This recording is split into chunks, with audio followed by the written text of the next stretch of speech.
अस्सलाम वालेकुम दोस्तों, मेरा नाम है परवेज़ और आप देख रहे हैं राज गल्फ न्यूज़। दोस्तों आज है 3 अगस्त 2019 और आज की कुवैत की कुछ खास और अहम खबरें जो हैं वो आपके साथ शेयर करने वाले हैं। तो अगर आप कुवैत में रहते हैं और कुवैत के हालात से बाखबर रहना चाहते हैं तो इस वीडियो को आप शुरू से लेकर आखिर तक ज़रूर देखें। दोस्तों वीडियो पसंद आए तो लाइक और शेयर ज़रूर करें। और दोस्तों आप सभी का जो सवाल आता है 2-3 दिन से मैं जवाब नहीं दे पा रहा हूँ, तो उसके लिए मैं आप सभी से माफ़ी चाहता हूँ। लेकिन यहाँ पर दोस्तों मेरे पास टाइम ना होने की वजह से मैं जवाब नहीं दे पा रहा हूँ। तो जो भी दोस्त कुवैत के अंदर रहते हैं और उनको मालूमात अच्छे से है तो उन सभी से मैं रिक्वेस्ट करना चाहता हूँ कि कमेंट प्लीज़ ज़रूर दिया करें और जिनके कमेंट का जवाब आए ज़रूर दिया करें कमेंट का जवाब। और जो भी दोस्त कमेंट का जवाब देते हैं उन सभी का बहुत बहुत शुक्रिया। दोस्तों आज की खबर शुरू करने से पहले आप सभी दोस्तों की तरफ से एक अहम और ख़ास सवाल कई बार मुझसे पूछा गया है। तो वो सवाल ये है कि बहुत सारे मेरे दोस्त पूछते हैं कि भाई अगर हम नई कंपनी में ट्रांसफ़र लेते हैं और मुझे वहाँ पर काम पसंद नहीं आता है या फिर मुझे वहाँ से ट्रांसफ़र कहीं और लेना होता है, तो ऐसे में क्या हम ट्रांसफ़र ले सकते हैं या नहीं ले सकते हैं? ऐसे में क्या इसके कानून हैं, क्या कानून के मुताबिक हम ट्रांसफ़र ले सकते हैं या नहीं ले सकते हैं? तो ऐसे में दोस्तों आप सभी पता चलें कि अगर आप किसी नई कंपनी में ट्रांसफ़र लेते हो या फिर आप नई कंपनी में आते हो, तो ऐसे में अगर आपके पास ग्रेजुएट यूनिवर्सिटी की ग्रेजुएट डिग्री है तो आप कभी भी कंपनी को कह सकते हैं कि हम आपकी कंपनी से ट्रांसफ़र लेना चाहते हैं, दूसरी कंपनी में जाना चाहते हैं। लेकिन अगर आपके पास ग्रेजुएट डिग्री नहीं है तो ऐसे में फिर आपको 1 साल उसी कंपनी के पास काम करना होगा।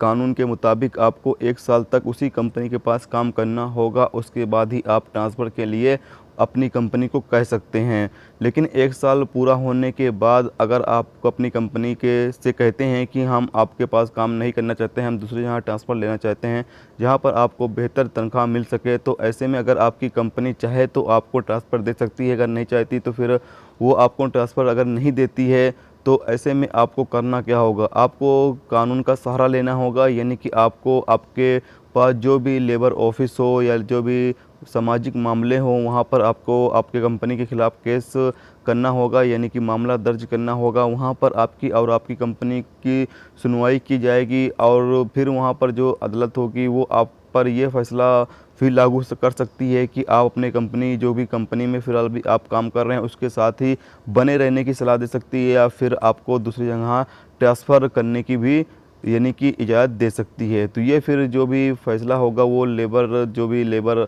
वज़ारत है यानी लेबर ऑफिस है वो आपके साथ करेगी। तो अगर आपकी यानी कि यहाँ पर आपको ये बताना चाहते हैं कि 1 साल ख़त्म होने के बाद अगर आप चाहें तो अपनी कंपनी से ट्रांसफ़र ले सकते हैं। ये कानून में है कि आप 1 साल काम करने के बाद अपनी कंपनी से ट्रांसफ़र लेना चाहें तो ले सकते हैं। अगर आपकी कंपनी ट्रांसफ़र नहीं देती है तो फिर आप यानी कि कानून का सहारा ले सकते हैं।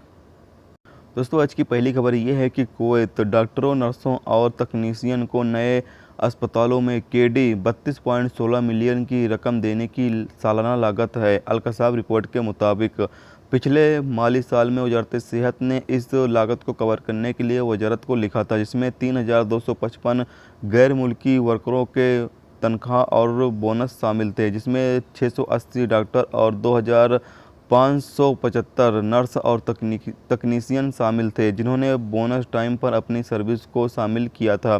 ध्यान दें कि 680 डॉक्टरों को भर्ती करने के लिए माली साल 2019-2020 के बजट रकम केडी 12.4 मिलियन है, यानी कि 2019-2020 के डॉक्टरों को भर्ती करने के लिए जो बजट है वो 12.4 मिलियन है और लगभग 2000 नर्सों के लिए केडी 15.6 मिलियन है, यानी कि नर्सों के लिए 15.6 मिलियन है और 575 तकनीशियन के लिए 4.1 मिलियन है। तो ये लागत जो है वो आती है सालाना जो डॉक्टर, नर्स और तकनीशियन हैं उनके ऊपर।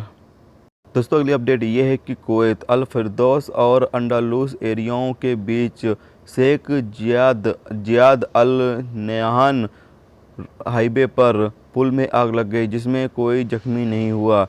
दमकल एहलकारों ने कार्रवाई करते हुए आग पर काबू पा लिया है। आग किस वजह से लगी थी इसकी तहकीकात की जा रही है।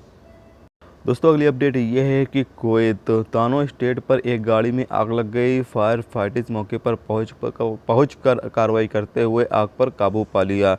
गाड़ी के अंदर कोई मौजूद नहीं था, जिसकी वजह से कोई जख्मी नहीं हुआ। इसी बीच बिंदा और सालमिया दमकल केंद्रों ने सालमिया मॉल में आग लगने के बारे में एक कॉल का जवाब दिया।